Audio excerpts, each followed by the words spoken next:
So to program a key for your priority zone, what you'll do is go to Menu and scroll down to Settings.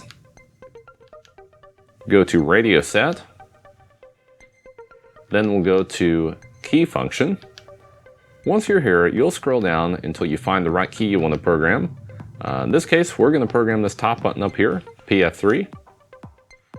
And we want to scroll down until we find Priority Zone. Now this is down quite a ways, so we're going to go past all the hotkeys. There we go.